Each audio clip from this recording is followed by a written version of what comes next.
Welcome back for another episode of SoulDay, fueling your mind, body, and soul with soulful conversations and life-changing insights.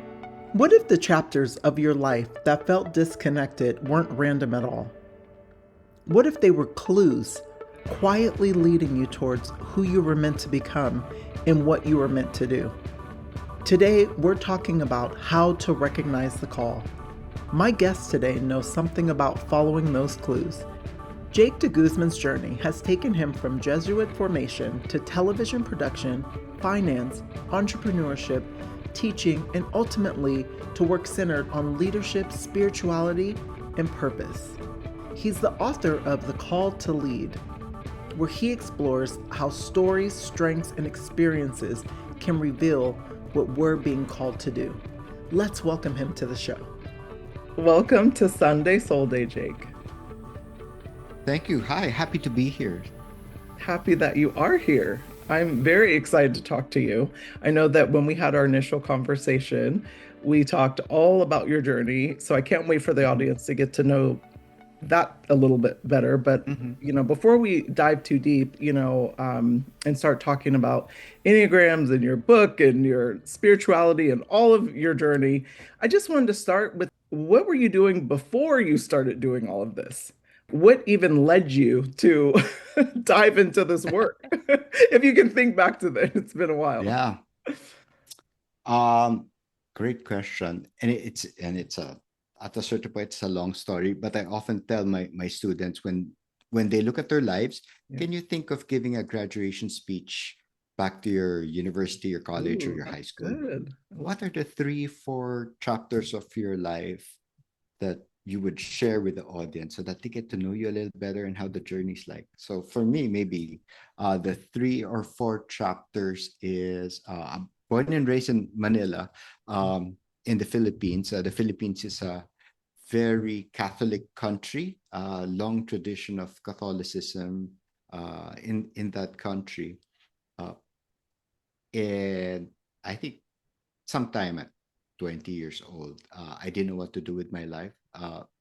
The world said, uh, get a law degree, engineering degree, become a doctor. But those didn't appeal to me. I tried to go take business management in university. Uh, and then one of my classmates, I was having a cigarette. He was saying, Jake, I have the, and we were 20, 18, 20. He goes, well, my dream is to make my first million before I become 22. Um, I imagine this bar and all that. And I go, wait, I don't have that. I don't have those dreams. Am I in the wrong place? And that started me on a journey of figuring out, wait, where's my place? Where do I belong? I don't seem to resonate with these dreams of making millions. So where's that? So that's the first chapter of my life. The second one is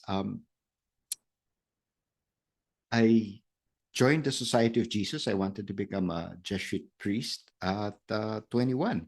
About a year later, I was really attracted to that idea of a group of individuals, very idealistic, with a sense of mission, and that combination of using everything about you to fulfill and work for a cause larger than yourself. It wasn't just the mind, it wasn't just your skill, it was your spirit, your soul, and including your body. I was also attracted to the Jesuits because they were the coolest people on campus. We would go to school with the young Jesuit seminarians, and they were the coolest. There was something about them that was just cool. You'd see them running, you'd see them giving retreats, recollections. They were brilliant in class. There was something really grounded and I would say deep about them. I go, who are these people and why are they like this? And that attracted me. Um, and I think that was the big journey of my life is to that the big turning point of, oh, there's something about the spirit in me. There's something inside me that needs to express itself in the world, not just and using my whole self, my mind, my body, my soul, my voice actually to speak. The third chapter was I found myself working in a TV production company after I had left the Jesuits. And we were working on a sports show. It was a magazine sports show, and this was 1995. and we were like the local MTV sports of the Philippines. Fast cuts, music, extreme sports, put the camera where the action is. And we were a team of three doing an hour show every week. So that meant for about 40 hours every week, we wouldn't sleep and we would do everything, shoot, write, and edit. So great boot camp to learn TV production. um, I would be tired every week, but every time I would come home and think of, wow, what did I just do? I would cry and I go, wow, I can't believe I have this job. I can't believe someone is paying me to do something that I didn't know I even loved. So I think those three chapters sort of showed me that there was a calling for me to talk about deep things, to use my voice, to use communication, um, in TV, in when I was a Jesuit, in homilies, in the written word, to talk about deep things in everyday life. Uh, and I think that's and from there I just kept on trying to discover how do, how do I put this in the world? How do I make a living? How do I find fulfillment? How do I serve others? How do I remain authentic to me? But at the same time serve the world. Yes. It's amazing that you already knew early on that you wanted to not just use your mind, not just use your body, but Yeah, incorporate all three, including your voice. And I think a large yeah, part of us when we're younger, we're trying to figure it out. We're trying to learn ourselves in the process. But it's always really wonderful when you have great imprints, and you said you yeah, saw the Jesuits, together, yeah, yeah, running, doing things together, just that community. It yeah. seemed like you were really drawn to that community. What, I guess, was there a moment, when you realized that your calling might take a different form? Because it's rare when you find someone who, does things like Yeah. TV production, they usually stay in that, because it Yeah. is so fulfilling and, they love it. Like, what made you take a turn down a different direction? Many turns. It was sort of clear to me at a young age where my soul would be lit on fire, where my passions would come out, and where I felt like I was more me. But it doesn't mean that I was able to find uh, the jobs or the career that would build on that. So after TV production, I I burned out. I realized that once I found my passion and purpose in TV production, that I needed to sort of change careers or change the situation of my life was when I was started burning out. Yeah. It was hard to sustain that life. And after 2 years, I go, wow, I'm spent. I can't Wow, imagine 2 years. doing this anymore. Um, so I stopped. My dad said, why don't you study? Take a break and study. I go, I want to study film. He goes, that's not a career I'm willing, I believe in. But if you want to take your MBA, I'll take care of your tuition. And I go, okay, that's better than nothing. So from a creative person, I took my MBA. And wow, it was really an uphill battle. Imagine looking at numbers, and I never worked with Excel before. So I go, wow, my nose was bleeding trying to figure out how does this work? How do numbers work? Um, so from there, I try to put the two together. I have a passion for communication and I have an MBA. How do I put that together? Let me find a career in a company that wants to build TV stations, wants to manage TV stations, or owns TV stations so that I can influence the program. Let me use my MBA to get into an executive position. Once I'm in a position of influence, then I can create TV shows that inspire, make people think, talk about the deeper things in life, in everyday life, in lifestyle stuff. That didn't work out either. So again, that's the other side. It was a great job on paper. I was the youngest executive at 28. At 28, doing mergers and acquisitions, and my parents were so proud. They go, oh, I can see your corporate life, I can see your career. Stay there, stay there, you're gonna have a great career, you're gonna have a great life. But for the 8 months I stayed there, I realized I felt like my soul was dying every day. Like there was something that was missing. There's nothing wrong with the job. There was nothing wrong with the company, but I just didn't fit. And coming to that realization was okay. We started with this call of trying to communicate the deeper things in the world, the things that light up my own heart and my own soul. Uh, we tried it in TV production. We tried to put our education and TV production together. It's still not working. Um, Now what? Now what? And yeah, uh, I was lucky. I was lucky that there was someone who, and I have a story. I have a story about that. So I wanted to to to get back into TV production. And I had a friend who was a consultant, and I asked him, "Hey, can you help me plan this out? Let's do some strategic planning. Look for the opportunities where I can do inspiring shows." Okay, so I bring two friends on a Saturday in our house, and my friend, his name is Lino, he comes in, and the first thing he asks, I had a stack of files, ratings, advertising, industry studies from my MBA. I was using my MBA brain. Thing he asked was, Jake, what do you want to do? Yes. And I realized nobody's asked me that. Mm-hmm. Nobody asked me what I want to do. So I had to sit down and say, what do I really want to do? Then I go, in my heart, if I'm allowed to speak from my heart tells me I want to get back into TV production. I want to create well-crafted TV shows to speak to my generation and our concerns. We don't see our faces and our concerns represented on TV. I want to talk about um, the deep things, the meaningful things, the things we are passionate about in everyday life. Uh, and is it in sports? Is it in interior design? Is it in fashion? Is it in fitness and health? Is it in travel? And all that. I want to do that. Uh, then he asked my two friends, is that something you want to do? Uh, they go, yeah, we want to do that too. And Lena goes back to me, do you know how to do it, Jake? And I go, no. And it's frustrating because I studied this, I tried it I mean, I've been on this journey for 3, 4 years. I can't figure it out. I can't find a place. I've I've tried really hard. I've used my brain. I've used everything I've learned, and I still can't find that place in the world where I can do this. Um, then he said, so what can you do? And I go, maybe just keep on telling people what I want to do.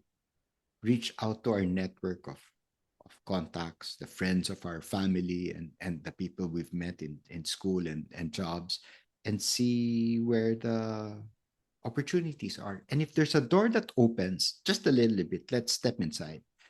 And in that moment, I shifted from looking for the perfect job that was going to be given to me. Where are the opportunities? Where is Yes. there possible traction? I don't know where it's going to go. It's not certain, but at least this is a door that's open. I can just take this step.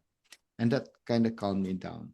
So we had planned for like 2 hours of strategic planning, but in 15 minutes we ended. And we promised ourselves that we would reach out to our network of contacts. And if something opens up, we would reconvene and take meetings or have more conversations. So as I was walking them out the door, the phone rings. It was the father of my friend who was in the meeting. And this guy doesn't call me. Uh, and at that time, he had just started a local travel channel on Philippine cable TV that was getting some traction. And I go, hey, Tito, that's uncle in Filipino. Hey, Tito, why are you calling? He goes, oh, Jake, I just wanted to find out what you guys are doing. Well, it's an interesting thing that you call time that you called. I'm with your son, and we're talking about how to get back into TV. And he goes, you know what? That's perfect because we're looking to start our next cable channel for young people like you. Talk about, have some gravitas in the lifestyle stuff, travel, interior design, health and fitness, things that light you guys, your generation up. And we don't know how to do that. We know how to do travel. We don't know how to do lifestyle. Maybe you can come up with something. And that moment, my jaw dropped. And I remembered what the Jesuits used to tell me. Jake, be careful what you wish for, Yes. because God will be so good that He will give it to you. Yes. So in about a month, we started putting Amazing. a group together. In about 2 months, uh, we had started moving into an office. Amazing. In about 4 months, we launched the first Philippine, uh, all Filipino produced local lifestyle channel on cable TV. And I was CEO at 29 years old. Oh my goodness. Look at God. I'm telling you. Like it's so amazing. And you hit on something. I want to just pause if I can and Mhm. interject because we have right now a lot of people on the market looking for opportunities, right? Looking for Yeah. jobs, looking for the perfect job, that fits their background, that's going to um, get them off the market into, their next role. And Yeah. so many people are struggling right now.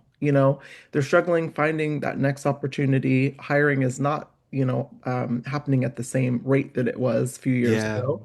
And Yeah. so I love that you touched on a few things that is such a great takeaway for job seekers is just first keeping yourself open, looking for Mm. the opportunity, and then like getting clear on what you wanted, like getting Yeah. clear is like in your ask to the universe. And I don't even know that you even thought that you were getting clear in that moment, but you Yeah. were because you were stating like, okay, we're going to stay open, we're going to move forward with the first opportunity that comes. It's Mhm. like you were stating exactly what the universe needed to hear, God and Yeah. the universe Yeah. to work together to conspire in your favor, and then boom, the Exactly. opportunity happened. Now, of course, it Yeah. doesn't always happen in this way, but Yep. the thing that is so important is first is getting, clarity. Yeah. And that's where I believe a lot of job seekers, because they haven't navigated this type of market where it's just, I mean, I feel like the rug is constantly getting Oh pulled yeah. from Yeah. under your foot, Yeah. right? Yeah. Yeah. That it's really difficult to get clear. And Yeah. that's the first thing is like getting clear on what you want, what you don't want, you know? Yeah, So for sure. yeah. Exactly. Yeah. So I love that you touched on that. Thank you for sharing that. I know that was a little bit of a side, but I'm very happy that you shared that because it tells me a lot about the work that you're doing now, like kind of Mhm. how you process things. So when did you start? Because you did that for a while, and then you Yeah. shifted and went into teaching Mhm. and Mhm. writing books and doing all the things that you're doing. Like, how did that shift happen? Oh, I would say it was all synchronicity and Oh, serendipity. I was running a production company, so I had moved from a cable channel, my first startup, and then I started up another media company, and I was running that. Um, and my friend again, the same guy, Lino, he's really the channel of grace for me. Asked me one day, "Do you want to teach in the MBA program of this university?" I go, "No, not really. I don't want to." I was doing finance too. I don't want to teach finance. I don't want to teach TV production. He goes, "No, no, no. Teach leadership." I go, "What's lead? What do you teach there?" He goes, "It's exactly like what you went through as a Jesuit. It's Jesuit formation, but adapted to the corporate business world. It's about self awareness, self management, discerning your place in the world, having a sense of mission, purpose larger than yourself." And in 5 seconds, it just felt like everything fit. I've had this feeling before. When things fit, I go immediately, I said yes. And I was lucky that um, it was a part-time job. Our students were all working. They all had corporate jobs. Once a week, they would go to school from 6 p.m. to 9 p.m. And we'd all come from our jobs and we were all practitioners. So 6 p.m. to 9 p.m. So I could do that at the same time. So that's how I started teaching. Uh, I'm really grateful that the chance to teach leadership made me articulate what my experiences were, what worked, what didn't work, what inspired me, what didn't inspire me. and to create modules around that so that young people could learn. And at the same time, what I was doing in the classroom, I would experiment with in my company. Like one of my thesis was, if you know your why, right? If it's very clear to you what your sense of purpose is, let's talk about it. And that opens up opportunities, possibilities that engages the whole person. And when I have an engaged whole person in my company, they will work head, heart, and soul, just exactly like I experienced with the Jesuit. So I tried it. I would experiment in my company. We would have weekly meetings, and our first question is, what are the shows we did, what are the episodes we did, and how did they fit with our sense of purpose? That was always the first question. So I would meet with each one, and we would go through this framework of, what are you passionate about, what are your opportunities in this company, what skills are you learning and want to learn, and what is the need of our audience, of our broadcast partners, and can we find that intersection? And sometimes it would fit, sometimes it wouldn't, but that idea of just allowing them to articulate that, um, really energized our company. It was very clear to Yes. us what we were about and what we weren't about, right? What Yes, we would say yes to exactly. I and what we was would say gonna no say to. that. Exactly. That's so good, Jake. Oh Yeah, my goodness, what a gift. Like you, it's interesting. You describe your life as something that only makes sense in a rear view mirror. yeah, I love that you said that. Moving from Jesuits to, media, finance, entrepreneurship, and, now leadership, which you kind of started part-time, but then now this is what you do. yeah. Um, looking back now, like I would say, what would you see as kind of like the thread connecting those experiences that you couldn't see while you were living them? Because I always say Mhm. it's almost like jumping in a pool, right? Like when you're Yeah, jumping in a pool, you can't quite see everything, but you're swimming, you're surviving, you're doing everything you need to do to get to the other side of the pool. But when you step out of the pool, which is what we're doing right now, having this conversation, you can see. So what was that kind of thread oh, connecting all for of those me, experiences? yeah, that's a beautiful way of saying it. So yeah, I always say that, my resume only makes sense in the rear view mirror, but the thread that ties it together is the search for meaning, passion, and purpose in my life. And I go, why do I teach leadership? Why do I talk about purpose? Why do I talk about, um, discerning our own heart's desires and finding that place in the world? Because that was my question. And there's a reason why I've spent the last 30 years of my life asking that question, suffering through the question, working through it, um, and trying to share it with others. There's a reason why this is the ballpark I play in. And I look at other people, they talk about other things. I go, why is this mine? There must be a reason for this. Why do I see the world this way? Why are my experiences this way? So yeah, that's the thread that ties it together. Amazing.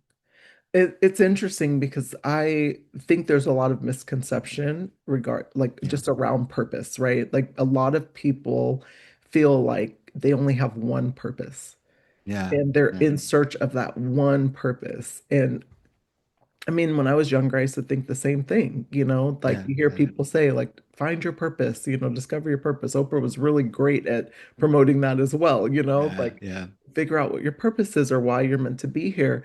And I don't believe our creator only placed us here for one thing. yeah, And I think yeah, we have purpose seasons. And yeah, so, like, whether that season is to work on yourself, so then you could yeah, show up more fully in the space that you're in, whether that purpose is to step into leadership, and lead yeah, from a yeah, more aligned leadership. I mean, yeah. we can go on forever, right? But it's Oh like, I yeah, yeah, really do believe that we have purpose seasons. And then there is a larger purpose that is a thread through all of those. That's yep, what I yep, believe. So, yep. that's how I coach, like when I talk about purpose, it's not one thing, but you have to first start with you know. Yeah, for sure. Yeah. And I totally agree with you. I like Joseph Campbell's hero's journey. Like Mhm. our life is composed of chapters, and they're Yes. not there's not one destination or just No. one task in life. Sometimes I, I asked a spiritual mentor once gave a talk and said sometimes the chapters of your life, the challenges are at work, career, making a living. Sometimes it's in relationships, Yeah. and both are areas of growth. And I go, Father, he was a Jesuit. Father, what if both are okay? And he looks at me and says, then Jake, enjoy it. So Yes. there are chapters of our life Yes. that we struggle, but there are chapters of our life that we enjoy. And Mhm. I think part of our task, uh, and and our gift as coaches is to help people figure out what are the what is this chapter of your life and what it's asking of you. And when that is done, there's another chapter. This is not everything, right? That this is No. not one task. Yeah, there's not one. I Mhm. used to think that way, and that was a Yeah, I good mean, because burden for me. that's the teaching, like you hear a lot Yeah, of yeah, the, quote yeah, unquote gurus saying that, right? And it's such a misconception. And I think that's why people are at war. You were saying, what if the relationships are great and my work is great? Well, sometimes the war is within yourself and the stories you're yeah, telling yeah, yourself too. So I yeah, think that's where there's so much tension that lives within individuals yeah. because of this messaging, that needs to be rewired and reprogrammed. I I used to think when stuff like that happens, when a crisis happens or a big transition happens, or there's depression, anxiety, fear, that there was something wrong with me, that I wasn't whatever good enough, strong enough to fit in the external reality of the world. Now with age and experience, I realized those were turning points to look within and Yeah, say, what is this teaching me? Let's assume that there's nothing wrong with me, that I'm not broken. Yeah, teaching me about myself. It's teaching me about, yeah, my own fears and how I'm projecting that in the world, my own initial thought of what success and meaning and worth was in the world. Uh, and then now it's time to change that. And I go, there's nothing wrong with that. That's actually the journey we go through. Joseph Campbell says that's the point of trials, that's the point of difficulty, is to learn. We don't yes. learn, we don't let go, right, until it no longer serves us, Yeah. until it's, yeah, both from Well, a it's business painful strategic. enough, I think. And then Yeah, then we let go until you heal that part of yourself. yeah, Because I yeah, think now I am so much more, I don't need to experience the pain of something to yeah, make a yeah, shift. And so yeah, that's my growth, over the years. It used to be where I had to sit in the pain, in relationships and stay in them yeah, way too long, stay in friendships way too long, yeah, in yeah, jobs, etc., in areas of my life, like I would allow it to get so bad, then I yeah, would shift, yeah, and so then, I would say when I started working on my healing journey, that's when I realize, oh, okay, the pain is the signal. I don't have to let it get worse. I don't have to keep yeah. sitting on the pain. It's a signal. When there's discomfort, that's a signal. When there's something that comes up, Yeah. that's a signal for me to pay attention, to tune in, And so Yep.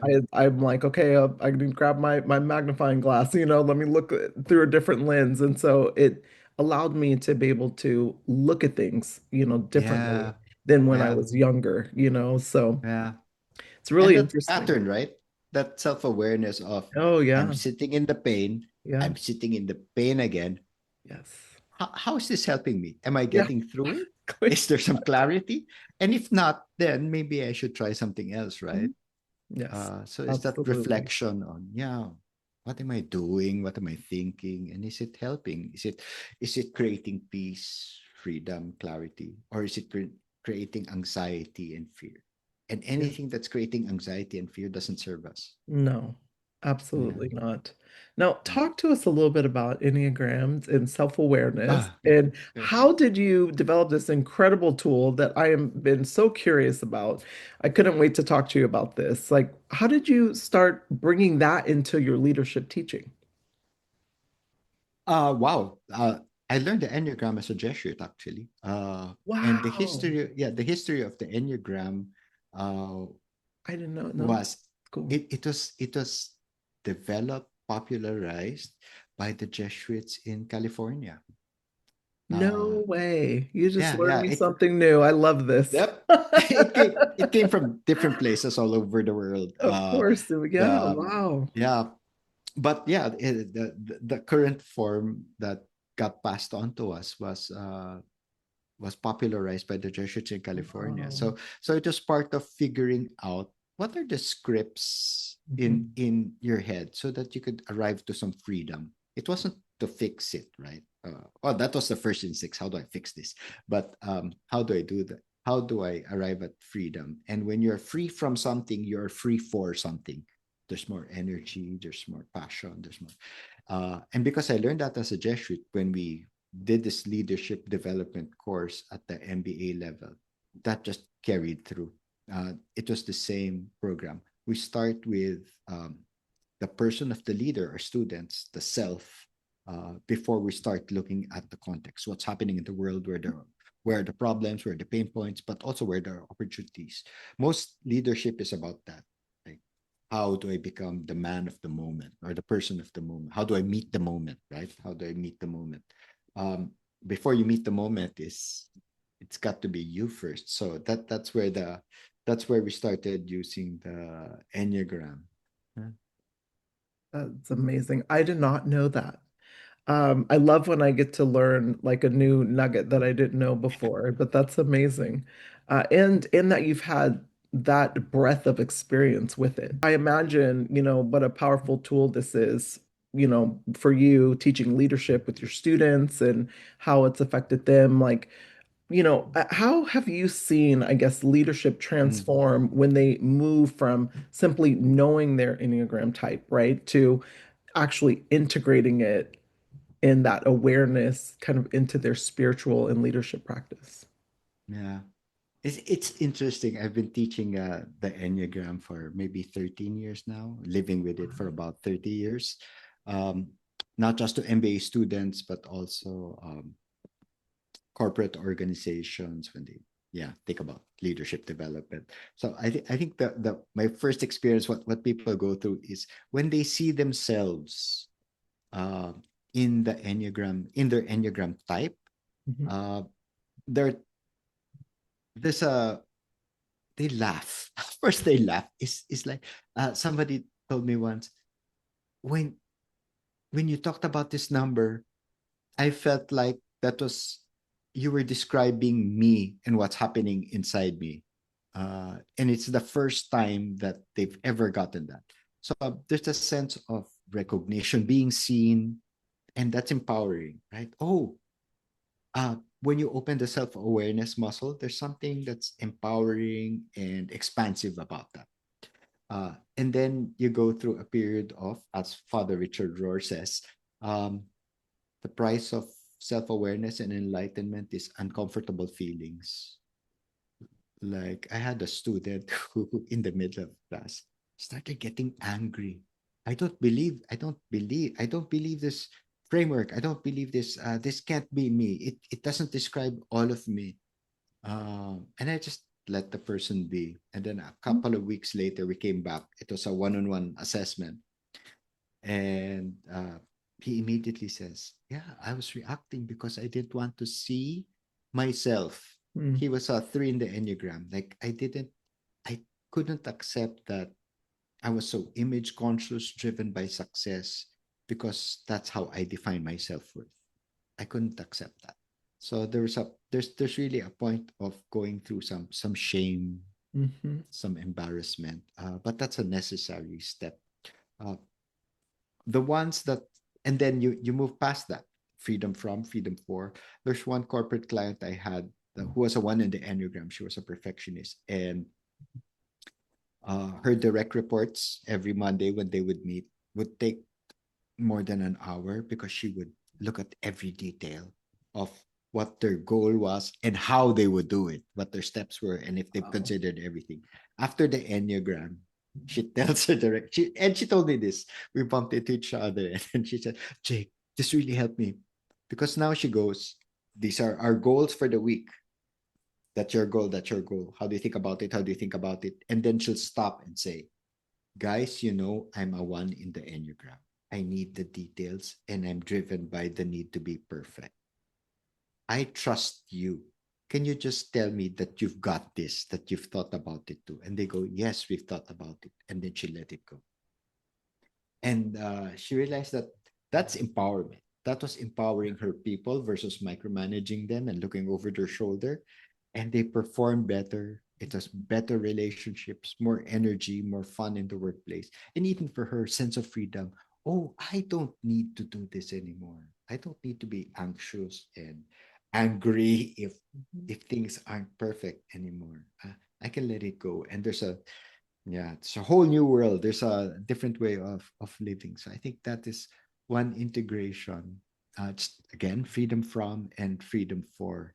Yes. Uh, I that love that yeah, example you gave. That's so good. And I imagine freedom for herself, but also like, you know, for her team just showing up authentically yeah, yeah, as her, yeah, and because what that does, and you know this firsthand, is it creates space for them to show up the same way, and to not have shame around who they are, how they operate, their yeah, what I like to call their leadership operating system, you know, yeah, and it's like we all have a leadership operating system. Now, yeah, being able to describe that, convey that, stand in it, and own it, it's not always easy. Like the gentleman, that you described earlier, who was very angry that that's yeah, how yeah, he, came across. So, um, it's just so powerful to me. I'm very curious about this because I have found, when I took this several different times because I wanted to see if yeah. I'd get different answers, Yeah, yeah, yeah. And Yeah. so, Can I yeah, change? Can I get yeah, better? no, exactly. I was just gonna say that. Like, I mean, can you be more than one? Like, I mean, have you ever had Yeah, students that maybe are like a one and a eight or something, or yeah, yeah. like where they're dancing over more than one? Yeah. We'll see ourselves in more than one. We'll see ourselves in about four types, and that's the dynamism of the Enneagram, and that's within the framework of the Enneagram. So basically, it says we have a dominant type Hmm. because we have one, because our experiences, our lived experiences, have taught us a certain way of adapting to the world. Are we more predominantly afraid, anxious, um, ashamed?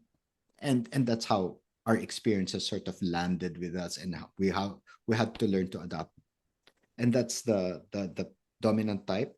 But within the Enneagram, right, it's a circle. You have a number to your left and right. For example, if you're a 3, um, you will have a 2 and a 4 beside you, and those are called wings or second types. So you can have those qualities too. And then there are lines in the middle, right? There's a triangle and there are lines. So each number is connected to two other numbers. And those used to be called direction of integration and disintegration, basically saying when you're stressed, you will move one way. Interesting. Example, if you're a 2, you're a helper. When you get stressed, you will potentially act like an 8, angry, powerful. So I go, it's like the Care Bear, the teddy bear turns into the Incredible Hulk. Uh, that's what happens when you're Good. stressed, right? And that's a pattern. Yeah. Or you could be 2, 8. I forgot what it's connected to now. 4. Mhm. Uh, when you get stressed, you'll get depressed, like an artistic 4. That could happen. So, the direction of integration is when you're growing more in your own self, more self-possessed, you know yourself and can accept yourself.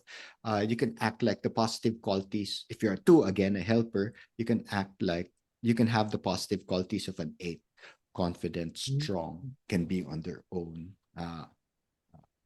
Strong leaders will present strong leadership. Will be in their body. They will enjoy a physicality, going to the gym, running, whatever, hiking. or they can be like a creative four. Yeah, creative, they're artistic. They will start to dress differently to with a little more gravitas, a little more Mhm. personality. So yeah, so the Enneagram is very dynamic. You'll actually see yourself in four numbers. The key I always say is don't get lost in the four numbers. Yeah. What is the pattern that gets you into trouble? What's the pattern that gets you into trouble? And Yes, that's a that's dominant. such good advice, because Yeah. I see a lot of creators, that are focused in on this. They will post, a particular problem, and this is how you show up if you're a one, two, three, four, five, all the way Yeah. through. But I think it's dangerous when you're only focused in on Yeah. one, like Yeah. not you're not looking at the whole self, Yeah. Yeah. and so I love that you talk about it being like a pattern.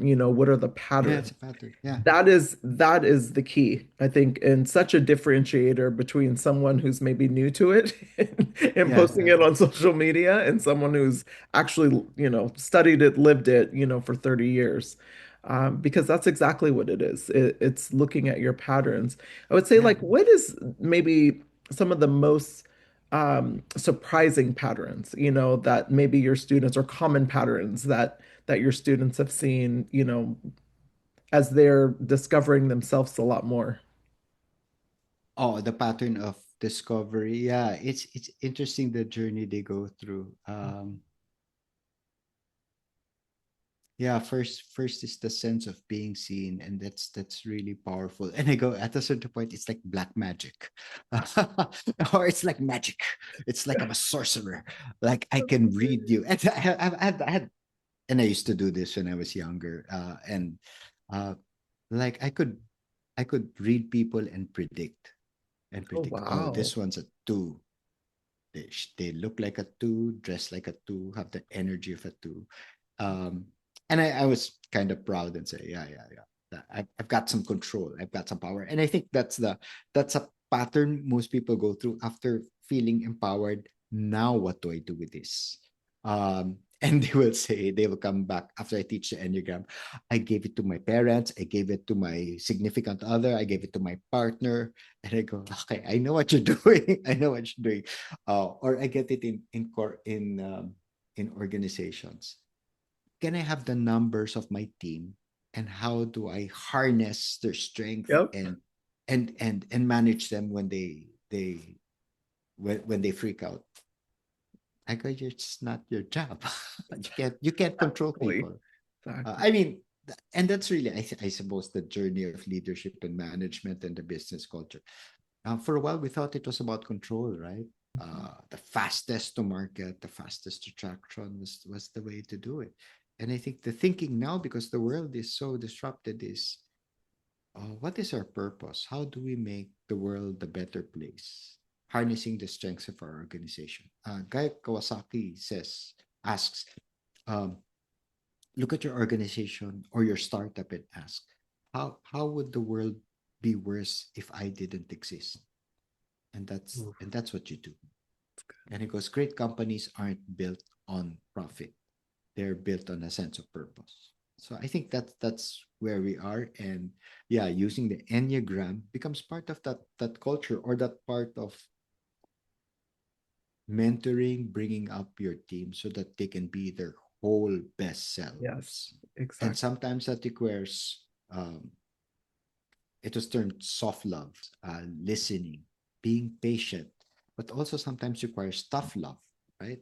The self-awareness and the tool like an Enneagram helps start opening that up, that each person is different and that I am different. Um, but together, if we have empathy, if we listen, if we hold space and articulate a sense of purpose together, then we can work together, right? Yes. Yeah. And it's, Yes, yeah. absolutely.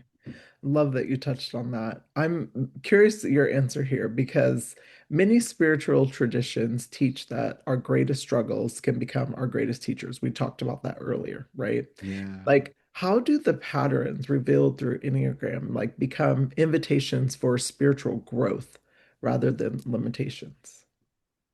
Yeah, the obstacle is the way. The Mm, pattern that gets you in trouble, you don't fix. You work through. Um, oh, that's good. the what's his name? Russ Hudson, one of the fathers of the Enneagram, says that you can't use, example, the fixation of the number to fix the fixation of the number. So, example, you can't use your perfectionism to Yes. make yourself perfect that you're not perfect Yes. anymore, that you don't have perfectionism anymore, right? You can't, and that's getting to that point. It's a meta insight. It's meta. Oh, as I'm trying to fix myself, I'm using the same pattern that I'm trying to fix. The patterns show us where where we fall into fear, anxiety, and shame, where that repeats itself. Where we will see the world as either wrong, therefore we need to fix it, unsafe, therefore we need to understand it and hide, or a place where we need to earn our worth by people pleasing, by achieving, by being different. And the Enneagram is really just a guide to show us the areas we need to work. Um, if there's something in the Enneagram or any personality test, or even your birth chart, your astrological sign, if it doesn't resonate with you at this point in this chapter of your life, you don't need to. You don't need to look at it. But if there's something that resonates with you, that causes you to kind of get smaller, right? And be defensive, anger, shame, fear, anxiety, uh, then you might have to look at that and ask yourself, where's this coming from? How much of it is coming from the outside? How much of it is coming from the inside? And is this a pattern? And then when I say pattern, it's not 10 out of 10 times. 6 out of 10 is enough. If you Yes. can say, oh, Exactly. 6 out of 10 times when somebody tells me, hey, you look good, or hey, you don't look good, it hurts. 6 out of 10 times, Mhm. right? That's enough to say, okay, let me look at this. What am I trying to, what's getting hurt? Why am I hurt?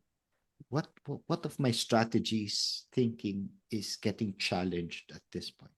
And Yes. to work through that. Work through Yes. I call that. that the pomegranate effect, Yeah. where it's something that I coined with my teaching, but it's like you're peeling back those four Yeah. Yeah. layers, of the Yeah. pomegranate to get to the sweet spot. And I think that is what all of, these frameworks, these tools, Enneagram, all these things are teaching us is to ask better questions and Yeah. continue to peel back, the pattern, the habit, whatever, and really take a pause to look at it. And that's the gift, it's Yeah. it's getting to a place of understanding yourself deeper, which Yeah. is I think one of the four reasons why we're here. So I talk Yeah. about this often on the show, but we're here to love and to be loved, to discover our gifts by learning ourselves deeper, Yeah. Yeah. and then to be of service and share them with the world, you know. Yeah. Beautiful. I think one of the things that all the spiritual tools Mhm. have taught me um, is that there's more to us than our Yeah. fixations, than our negative patterns. There's more to us than that. And we have to pass through these things to learn about ourselves and why we're here. And that's part of the reason why we're here, to get to that place that, oh yeah, there's what is that place? What is that yeah, what is this part of ourselves that is beyond fear, anxiety, Yeah, and shame? Yeah. exactly. Well, you integrate things like the hero's journey, lifeline, genograms, all sorts of Yeah. things that Yeah. you're into, excuse me, incorporating in your teachings, which I just love that. How do those, I guess, frameworks kind of help reinterpret, their personal stories, when you're working with leaders, with your students, like how does that Yeah. help them kind of reinterpret or even just develop their personal story? Yeah, great question. I think that the tools open up the self-awareness muscle. Mhm. Like we teach MBA students, and some of them have never looked at what is my pattern of fear, anxiety, shame, or yeah, the look at it, but never guided, right? You can stumble and figure it out yourself, but never guided and intentional. We're looking for freedom. So Enneagram is about understanding your own patterns. Then we look at family history. What are and it's normal, right? When you start to see your patterns, oh, I learned this from my parents. Oh, I Yeah, got this from my yeah. family history. And both, what, and we look at those influences as um, understanding your own patterns. Well, where did I learn this? Awareness, understanding, and already there's some freedom. And then we look at their significant experiences, the graduation speech exercise. What made you you? And can you and then I challenge them. When you look at those peak experiences of your life, and they can be and the transforming experiences, do you see your Enneagram pattern playing out there? Do you see your family pattern playing out there? And so we bring things from the unconscious or lack of awareness into to awareness, and that's very empowering. And that's one of the key things we look for is what are the patterns that you were not aware of, especially in the family. Like in the family, uh, the genogram looks at two generations and basically Wow. says, if you Wow. look at the generation of your grandparents Mhm. and their relationship to your parents, how does that pattern play out? Like there's always this father and eldest son. There's always the mother and the eldest daughter. There's always that pattern, right? And if you're not aware of it, you will potentially repeat the pattern Hear again. about that generational, you know, Yes. sometimes people call it trauma, sometimes, Yeah, yeah, they yeah, call it yeah, curses, but yeah, yeah, but yeah, I call it generational patterns, it's yeah. just those patterns that keep playing over and over until someone cuts the cord. So Yes, someone yeah, cuts the pattern and sews a new pattern, yeah, yeah. And you can break the pattern. and you can break You- it. You can Yeah, cut it out, and yeah, put something completely new there or completely cut it and start yeah, fresh. And so that is so beautiful. I love how you articulated that. And I imagine that's so powerful for, personal storytelling, because yeah, we tell ourselves so many stories, most of which are lies, and so getting really clear, going back to clarity and truth, of who you are, outside of the wounds, outside of the fears, outside of the anxiety and, all the stuff, right? But getting clear, like how beautiful that is for someone to be able to articulate their personal yeah, story. So I love that. I'm yeah, gonna have to use the graduation speech. I love that. yeah. There's a Bill George out of Harvard. They interviewed 160, 150 um, leaders who were seen as authentic. And one of the patterns, one of the commonalities, all of them was they understood the story of their lives. Yes. That they could reframe their experiences and use that as part of their intrinsic value and put it in their organization or their business or whatever. So yeah, I think that yeah, the tools make you aware of your patterns, and then you tell your story. What are the chapters of your life that have led here? And I like what one Jesuit says. When you look at the story of your life, you realize God writes straight with crooked lines. Ooh, that's good. God writes straight with crooked lines. Yes, he So does. what's all the point? What's the point of the fastest, the most strategic path to success? What is the point if life is iterative, that growth is spiral and not linear, right? Uh, and yeah, I think that's the yeah, understanding that and being able to tell your story, right? Yes. From the pains to the influences to the giftedness. Yeah, helps us move in the world a little better. Hmm. Yeah. Absolutely.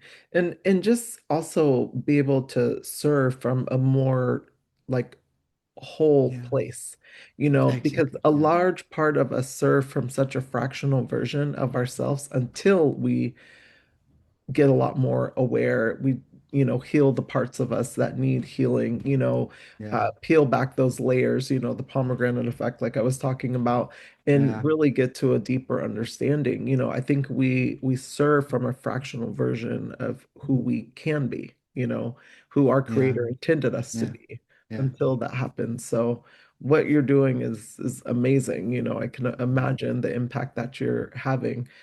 Same with your book, which I'd love to talk Mm. about. The Call to Lead. Love that title, Mm-hmm. by the way. But it explores how people discern their calling. Yeah. Tell us a little bit about that for someone who feels maybe a pull towards something deeper, but isn't sure yet, you know, how to approach that. Like, what are practices or questions that you would recommend them even starting with to begin discovering their calling? Writing the book and teaching the class. So the book is actually based on the syllabus of the class and the experience of my experience and the experience of my students.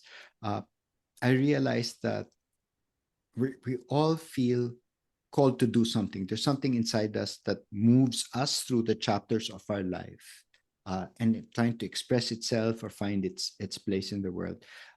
And the successful people, happy people, the ones with differentiated branding, um, all have the intersection of four things. So these are four things I would ask someone to look at in their own lives to find their own place in the world or in their own leadership purpose. Is first, what are you passionate about? Uh, what do you do that inspires you? That when you do it, time goes by. You would do it for free. You can't believe people would pay you to do this thing.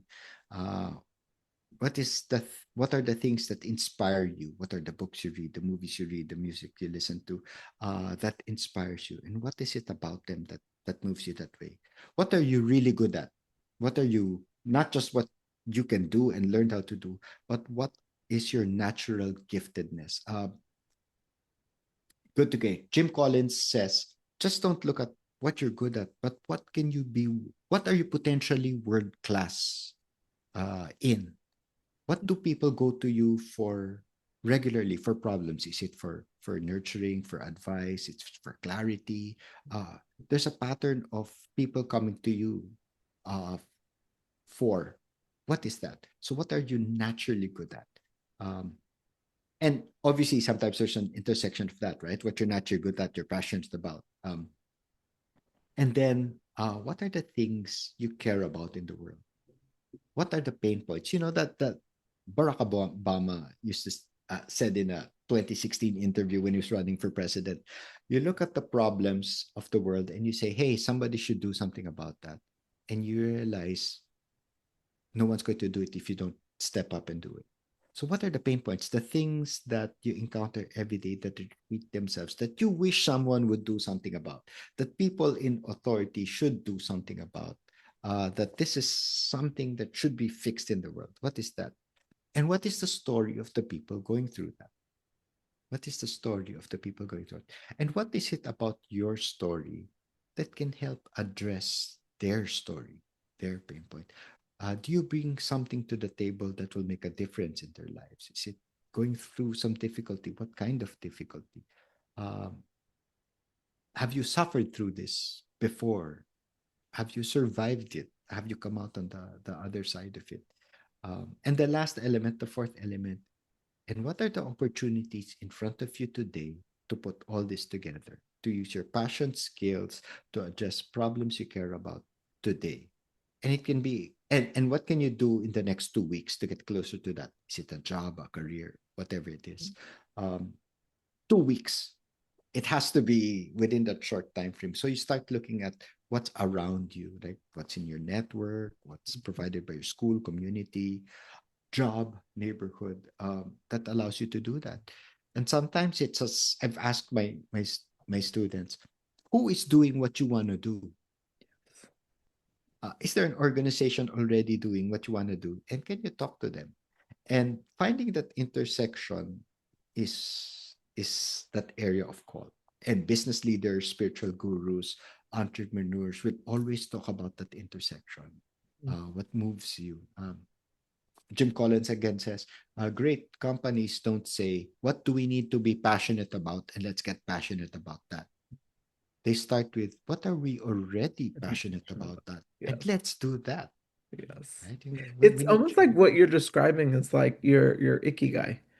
Yeah, Like yeah, when it's an I, ikigai. Yeah, yeah, so I love that. And I think that's such great takeaway for the audience, that is maybe on the brink or feeling, that pull towards something deeper. yeah.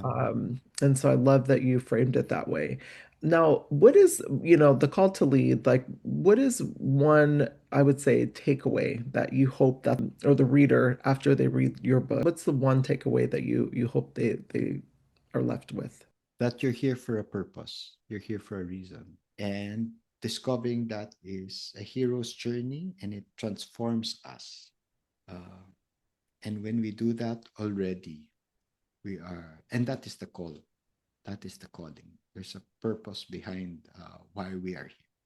I love that. Well, I almost feel like that is like the perfect place to end. I wanted to ask you that one final question. If you're open, if you have time, I Yeah. would love to ask you because I think it'll kind of pull it all together. But gosh, that was so good. I love what you said. Looking back on your journey, all the way back from the Jesuits, to guiding leaders in different parts of the world, what has this path taught you about what it truly means to lead? Oh, what it truly means to lead.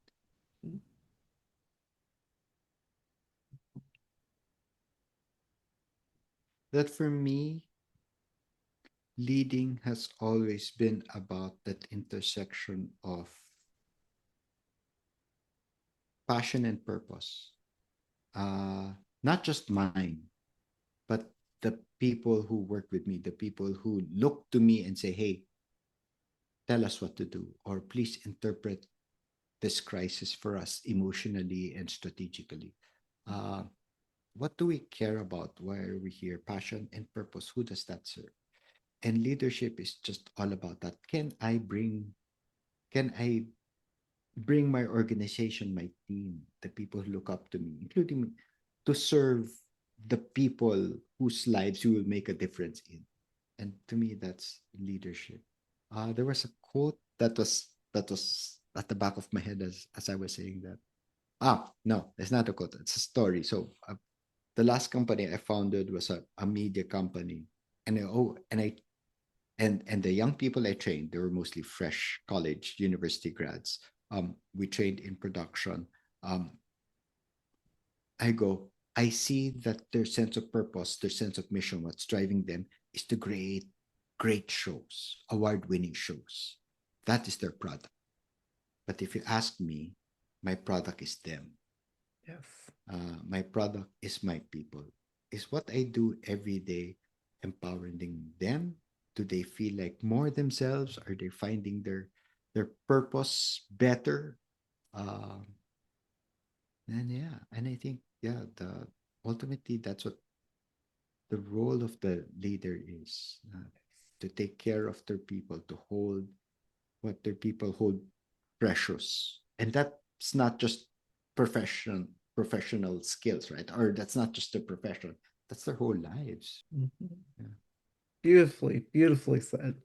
Thank you so much for this wonderful conversation. This was so beautiful. I love when I learn something new. I love learning about you and your journey, which it was, I learned even more on this call.